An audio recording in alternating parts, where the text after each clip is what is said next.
জল নির্গমন প্রণালী থেকে সবচেয়ে গুরুত্বপূর্ণ প্রথম প্রশ্ন, পৃথিবীর দীর্ঘতম ও ক্ষুদ্রতম নদীর নাম লেখো। দ্বিতীয় প্রশ্ন, পৃথিবীর বৃহত্তম নদীর নাম লেখো। তৃতীয় প্রশ্ন, ওয়াদি কি? পরবর্তী প্রশ্ন, অনুগামী নদী কাকে বলে? চলে যায় পরবর্তী প্রশ্নে, বিপরা নদী কাকে বলে?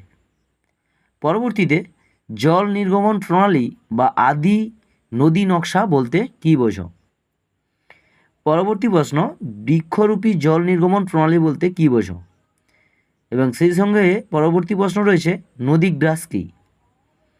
দশমতম প্রশ্ন, জাফারিরূপী জল নির্গমন প্রণালী বলতে কী বোঝো? এবং তার সঙ্গে সঙ্গে পরবর্তী প্রশ্ন, সমান্তরাল নির্গমন প্রণালী বলতে কী বোঝো? পরবর্তী প্রশ্ন, অনুগামী নদীর অপর নাম কি? পরবর্তী প্রশ্ন, কোন নদী